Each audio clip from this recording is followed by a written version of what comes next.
Hey, what is up everyone, it's me, Time Fast. It's been a while, I know.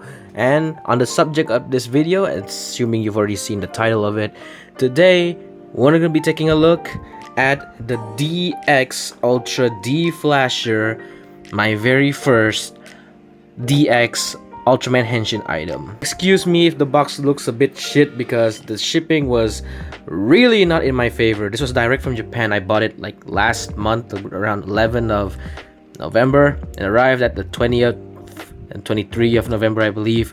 It's been a while. So again, looking at the box, you only get the two cards here and the D-Flasher itself. I bought the normal version, not the Super Narikiri set or the one that came with the extra stuff. I bought the basic one. The side of the box shows you the 3 Kaiju cards and the 3 Ultra cards. You do not get Deco Miracle, trust me when I say that. And over here, you get the play patterns. I plan to get the Ultra Dual Sword sometime in the future. You can play the Ultraman Fusion Fight card back in the day. Now this thing is discontinued. Sad, I never got to play the Japanese version. Over here, you get the Monster Dimensions playability. And here you get the functions of inserting the card, flipping out this button to flip out this, and then you get to transform into Decker. You get 2 cards again, Strong type and Flash type. Over here, some promotional images as you would expect. Downside here is just all the flavor text, and above here is Kanata himself. Upside down, I know, I'm lazy to edit this. Longtime viewers of the channel may know that I do own a Bootleg Ultra D-Flasher. Now I can compare it to the DX and I can tell you as much. Yeah, the DX is better. It's much more heavier, it's much more detailed. The colors are a bit darker. But the one thing you may notice is how bigger the Bootleg is compared to the original. Now here's the front of it, and you can see this face is actually very fat, and then this is actually much more slimmer, much more better in my opinion. And the colors are a bit more darker in the clear parts. The side profile here shows you how much the DX is better compared to the Bootleg, although the Bootleg is a bit bigger. It's much more lighter as well, and you can see the paint apps are a bit better here on the DX compared to the Bootleg. The one thing I will say about the Bootleg is that you can see I'm holding it better because the grip is bigger. While as the DX, I'm kind of struggling to hold it. I don't know if you can make it out, but that's exactly what it feels like. But enough about this Bootleg. This is a relic of the past. I may or may not throw this away. Let's just focus our attention to the actual DX. Now, as you can see, the detailing is pretty spot on. Down to all the painting, the coloring, the molding. Honestly, after owning the DX, this is actually pretty cool to own. I love it. Also, the camera's not focusing. But yeah, there's the on-off switch. Aside from the noticeable screw holes, yeah, this is better. Worth the investment, mind you. Now that we've seen the entirety of this thing, let's just turn it on and see the play patterns.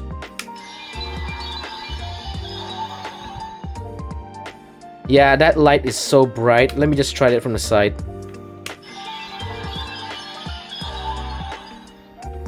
So the light is a bit bright. Now I need to turn on some light so that it doesn't actually mess with my recording. Once again, turning on from the side. Alright, so as is, you cannot do anything aside from pressing this button, which is activate the standby sound.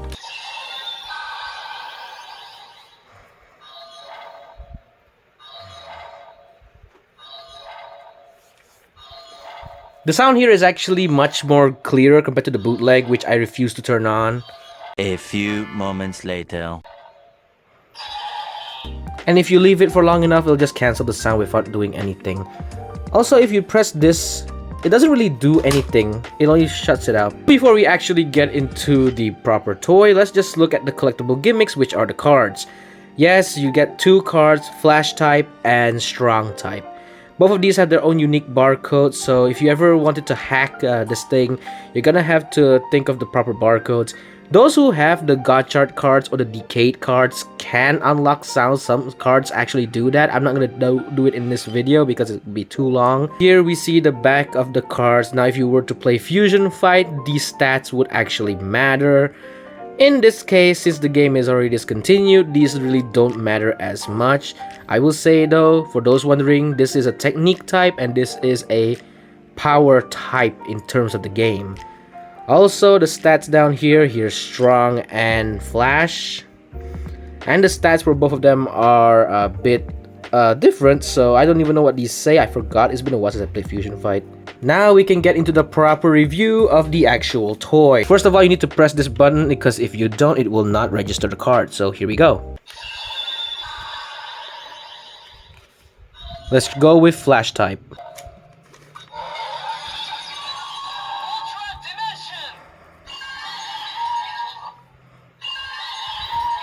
You can't activate this henshin sound right now. You need to press this down to activate this going up.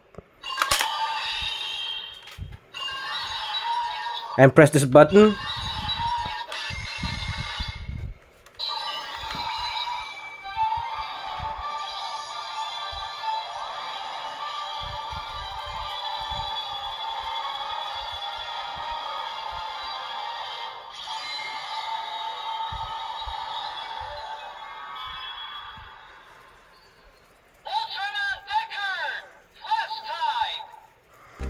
So yeah, that's Decker flash type, and you can see the henshin sound is actually really clear. Now, if I press this button again, it'll just activate the finisher.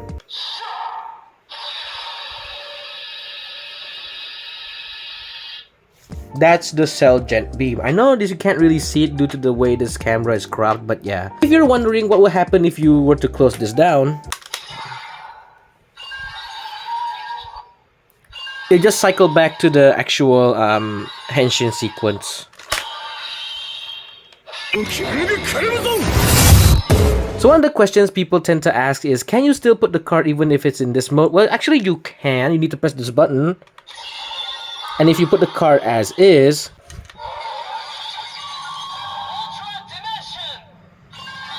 it becomes a shortcut more or less. Now let's take a look at strong type.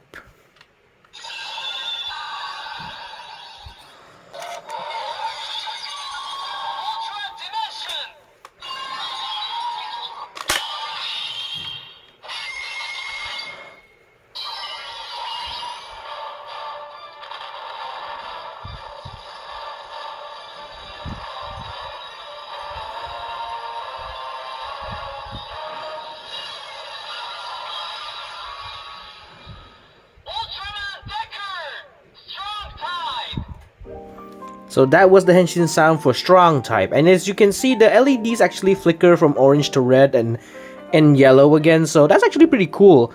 The effect isn't really as strong on camera, but trust me, in person it does look cool. So to activate the finisher, you just press this.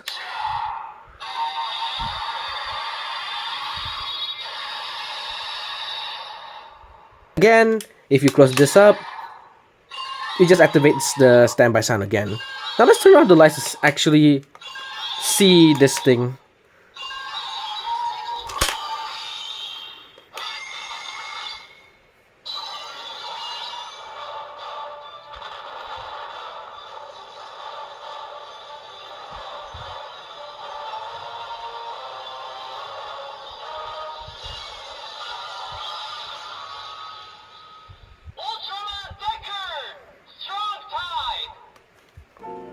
So yeah, that was everything that this thing has.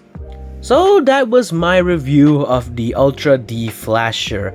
Now, what are the pros and cons? Okay, let's start with a few cons because I do have them. The one thing that I really struggled throughout this video is the way to hold this thing.